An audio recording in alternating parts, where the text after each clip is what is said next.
Start हुआ 2019 का अगस्त सितंबर में, उसके बाद लेकर एक केस हुआ, एनआईओएस का केस हुआ, फिर दिसंबर का हुआ। सब केस पे केस लड़ते थक गया विद्यार्थी। अब कोई एक पैसा देने की आज कंडीशन में नहीं, कहां से पैसा देगा? डबल बेंच में क्यों जाए भाई? अभी डीएलएड वाला जितना भी हमारा बाका ग्रुप या फिर भागलपुर, लगभग आप जान लीजिए केवल आप लोगों को छोड़कर 80% लड़का ये सोच रहा है, आप सबके मन में यही बैठा है कि किसी न किसी तरह बाली हो जाए। वो है ही नहीं डबल बेंच के जाने के पक्ष में। कौन लेगा डबल बेंच की गारंटी के डबल बेंच में हम जीत जाएंगे? और अगर हार जाएगा तो इतना समय बर्बादी हुआ हमारा, और भी समय हम बर्बाद करेंगे। डबल बेंच के बाद फिर हम सुप्रीम कोर्ट तक जाएंगे। हम इस तरह केस केस लड़ते रहे। हर बात का हर समस्या का एक ही समाधान अभी है सभी विद्यार्थियों के लिए, और सबका यही इच्छा है, हार्दिक इच्छा है, भाई किसी न किसी तरह बहाली होने दो। केस केस का ड्रामा और नौटंकी बंद कर दो। अब जिसको ढेर केस लड़ना है अपना खुद पैसा से लड़ो। ये याचित फिर क्यों करते हो कि हमको यहाँ ग्रुप से पैसा मिलेगा, वहां ग्रुप से पैसा मिलेगा? आज तुम लोग को डर लग रहा है कि 55% वाला डायट पीटीसी वाला या डबल बेंच लोग ज्यादा जो उछल रहे हैं कम परसेंटेज वाला, उनको क्या लगता है अगर डीएलएड प्राथमिकता रहेगी तो हमको दिखा दीजिए कि 55% वाला क्या डीएलएड प्राथमिकता रहने के बाद भी हो जाएगा? बिहार का किसी जिला का, किसी ब्लॉक का, किसी पंचायत का हमको ये साबित कर दीजिए कि 55% वाले का डीएलएड का हो जाएगा प्राथमिकता रहने पर भी।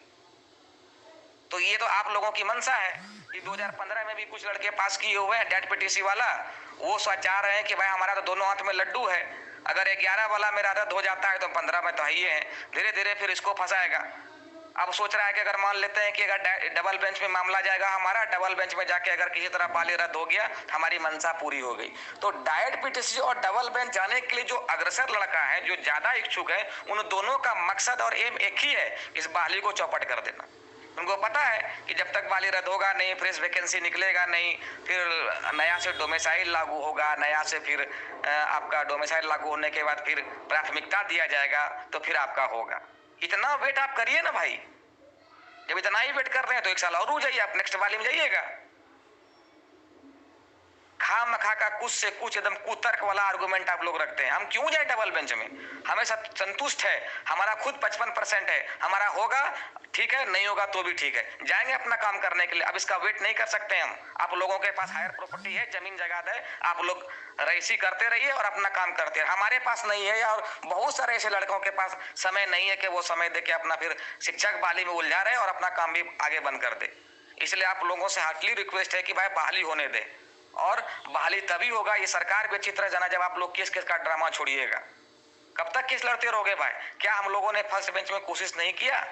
फर्स्ट में पूरी जी जान से लगा दिया। कौन सा गारंटी हमारा सेकंड बेंच में हमको सफलता मिल जाएगा? कोई गारंटी नहीं है इसका। और मैं बता देता हूं डैट पीटीसी वाले को खास करके, अगर डैट पीटीसी का मामला रद्द हुआ, इंटरवेनर के वकीलों ने अगर यह साबित करवा दिया कि 2011 की वैलिडिटी को 2 साल बढ़ाया गया सरकार ने अपने मन से, एनसीटी का कहीं कोई उसमें लेटर, लिखित रिटर्न ऑर्डर नहीं है, और अगर 2011 वाला पास बाहर हो गया तो आपके हाथ में तो लड्डू है, क्योंकि आपने तो 15 में ही पास कर लिया। लेकिन को जो 11 में ही पास करके बैठा रहा, उसके बाद न तो आज तक 2019 तक ना तो उन्होंने सीटेट एबिटेट पास किया, तो उसका जिम्मेदार कौन होगा? अगर वो बहाली से बाहर हो जाएगा तो उसका जिम्मेदार सिर्फ और सिर्फ ये डैट पीटीसी का केस होगा। 2011 वाला को किसी न किसी तरह सरकार ने 2 साल का मौका दे दिया, तो उसको लेने दो मौका। लेकिन तुम जो ज्यादा मौका लेने के चक्कर में, सारा सीटें हड़पने के चक्कर में, उसको वो नहीं मौका मिलेगा। और अगर 11 वाला बाहर हो गया तो इसके जिम्मेदार लेगा? इसका जिम्मेदार कौन होगा? सिर्फ और सिर्फ डायट पीटीसी वाला होगा। और यही होने वाला है। सरकार जब पूछेगी, सरकार को जब कोर्ट सरकार को पूछेगी 2 साल किस बेस पर बढ़ाया है, तो देना तुम लोग आर्गूमेंट लाके। नौटंकी का हद हो गया। नौटंकी और ड्रामा बंद करो भाई, बहुत नौटंकी हो गया आप केस केस को लेकर।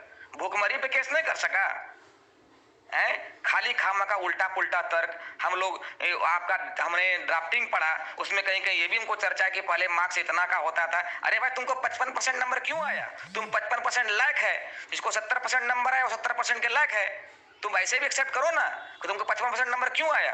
मान लेते हैं कि कोई 2-4 या % ऐसा होता है जो चोरी चपाटी से पास करके आगे पीछे नंबर कर लेता है, लेकिन सभी कर लेता है क्या? आज जिसके पास 70% नंबर है, अर्थात तुमसे अधिक नंबर है, वो तुमसे पहले नौकरी लेने के लिए काबिल है, उसमें तुमसे ज्यादा एलिजिबिलिटी है, इस कारण उसको पहले नौकरी मिलेगा। तुम प्राथमिकता पर इतना जपते रहो। 700 का होता था, हम भी तो 700 में दिए थे मैट्रिक। हमारा जो परसेंटेज, हमको तो 55%, हम 55% लायक है। नहीं होगा, नहीं होगा। अरे भाई काउंसलिंग तो होने दो, एक बार काउंसलिंग में भाई काउंसलिंग तो होने दो, एक बार काउंसलिंग में डिग्री लेके जाएंगे, होगा तो होगा, नहीं होगा तो नहीं होगा, अपना दूसरा काम करेंगे। ये संतुष्टि केस के हुए संतुष्टि से कहीं ज्यादा बेटर है। इसमें कम से कम ये तो होगा ना, चलो मैंने काउंसलिंग कराया, डिग्री लेके गया, मेरा नहीं हुआ, और यहाँ हमने आपको मौका ही नहीं दे रहा है। अरे जब तक अपने आपको मौका नहीं दोगे भाई, कैसे पता चलेगा कि तुम्हारा हुआ कि नहीं हुआ? बस यही जोड़ घटाओ हिसाब किताब, ईडब्ल्यूएस में इतना, ईबीएस में कितना, हमारा 55% ईडब्ल्यूएस मेरा हर जगह है। बीएड करने के बाद भी कैंप लगेगा तो मेरा हो जाएगा। जोड़ घटाव करते हो, अपना डिस्ट्रिक्ट देख लिए, आरा डिस्ट्रिक्ट, फलना डिस्ट्रिक्ट देख लिए, बस उसी का हिसाब किताब करने लगे। कैंप लगेगा, होगी बाली, अगर नहीं होगी बाली तुम लोगों की, अपने 55% कराइए, हमारी नहीं होगी उसके जिम्मेदार हम स्वयं होंगे। कौन कहा था 55% वाले नंबर मैट्रिक में कम, इंटर में कम? उसमें कौन बोला था करने के लिए? सबको अपना अपना व्यक्तिगत सोच और अभी लाभ हो गया, हमको होना चाहिए, हमको, बाकी दुनिया भाड़ में जाए। अभी पटना में आंदोलन करना होगा तो अभी पूरा तरह से ग्रुप में अनाउंसमेंट होगा, सभी विद्यार्थी लोग आए, क्योंकि सभी को नौकरी चाहिए। उस समय सार्वभौमिक सोच हो जाता है कि सबका नौकरी होना चाहिए, सबका विकास होना चाहिए, और अभी हमारा पहले हो जाए, उसका नहीं हो। यही विचारधारा लेके चल रहे हो। एक के व्यवस्था है बाबू इसका बहाली का, कि सभी लोग एक ही साथ आए, एक ही विचारधारा लेके सरकार को एक ही शब्दों में बोले कि यथाशीघ्र तीव्रगामी गति से बहाली करें और केस से मुक्ति दें हम लोगों को। और खामखा जिस डीएलएड भाई को गुमराह किया जा रहा है कि भविष्य में भी ये अब डीएलएड की प्राथमिकता नहीं रहेगी, तो आप लोग कोर्ट का जजमेंट पढ़ ले।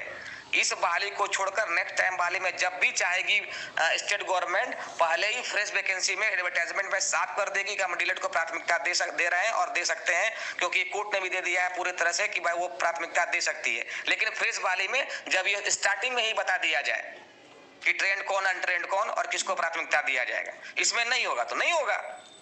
पर तुम डबल बेंच जाओ, डबल बेंच के बाद फिर बीएड वाला अगर मान लो डबल बेंच हम जीत गए तो बीएड वाला क्या करेगा? सुबह सुबह जमा बजाएगा, वो सुप्रीम कोर्ट में जाएगा, फिर वहां चैलेंज करना, फिर वहां पैसा मांगना। ज्यादा केस का शौक है तो अपने बल पर लड़ो, अपने कुवत पे लड़ो, दूसरों से याचना मत रखो।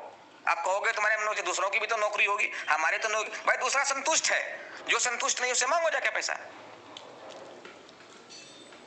इतना जोड़ घटा हिसाब किताब चंदन भाई आपको हम दे दिए उस ग्रुप में, या फिर हम स्पेशल आप ही को नहीं बोल रहे हैं, उन सारे लड़कों को बोल रहे हैं, डाइट पीटीसी वालों को। उसका तो खैर उनका तो आर्गुमेंट ही देना बेकार है।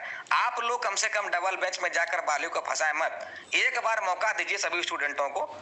अरे यार भूख से लोग का आदमी जान जा रहा है, नौकरी नहीं है, बेरोजगारी है, और आप लोग केस पे केस किए जा रहे हैं। कोई तर्क है? सुप्रीम कोर्ट का आप जजमेंट देके ठीक है वहां जाइएगा तो लड़िए। अब डबल बेंच में कब आएगा उसका निर्णय, कब नहीं आएगा निर्णय, कब तक इंतजार करेगा लोग? अब ये तो हमको लगता है कि डीएलएड प्राथमिकता का जो मामला है ये सुप्रीम कोर्ट भी नहीं सुलझा पाएगा। सुप्रीम कोर्ट में भी जाएगा तो 4 महीना 5 महीना या 1 साल झूलेगा, कहना मुश्किल है। 1 साल और झूला दें बाली हम। और अगर आपके मन में ये चल रहा है कि जैसा हम बोल रहे हैं वही सही है, इसकी कोई गारंटी नहीं है, तो वही सही नहीं है, लेकिन कम से कम इतना तो जान लीजिए कि वही होने वाला है, क्योंकि उसका प्रमाण अभी मिल रहा है। हमने 2 साल से केस पे केस लड़ा, क्या मिला हमको? क्या डीएलएड प्राथमिकता के लिए हम लोगों ने पैसा नहीं दिया? क्या एनएस में हम लोगों ने पैसा नहीं दिया? अब डबल बेंच में जाने का मतलब हुआ कि एक ही मतलब हुआ, इसके जड़ तक जाएंगे तो टाइम का बर्बादी और कुछ नहीं। डाइट पीटीसी वाला को आज समझ में है कि हमको सीट चाहिए, हमारा 96,000 सीट है और 94,000 सीट है। उस समय कहाँ गया था लोग? हम कह रहे हैं उस समय कहाँ गया था जब शुरू में बहाली निकलना था? उस समय लोग कहाँ गया? कान में तेल लेकर सो गया था। उसमें किसी का पिट्यूटरी ग्लैंड पिच ग्रंथि में दिमाग नहीं हटा कि शुरू में केस करे कि 2019 में बहाली हो रही है तो रिक्ति 19 तक का होना चाहिए। रिक्ति लेकर काहे ना कोई केस किया? अरे भाई किसी के घर में चूल्हा जलता है तो जलने दो। हमारा नौकरी नहीं होगा, तुम्हारा तो होगा। वो मौका दोगे तब ना। 55% वाला का हो जाए, बाकी इसके लिए जो तोड़ कुलाम करना है कर सकते हैं। क्या है 94% वाला जरूरी कि धनर सेठे का बेटा है, या 55% वाला गरीबे है या मीरे का बेटा है? अरे 94% वाले को नौकरी मिलेगा क्योंकि वो उस लायक है। लाया 94% उसने नंबर, चाहे जहां से लाया है नंबर। हम 55% लाए, कम नंबर लाएंगे, हमारा बाद में नौकरी होगा। सिंपल फंडा है। आपको मैट्रिक में कम नंबर लाने कौन बोला था? कौन कहा था डीएलएड में कम नंबर लाने के लिए? इसलिए कि बाद में किस तरह से प्राथमिकता ले लेंगे।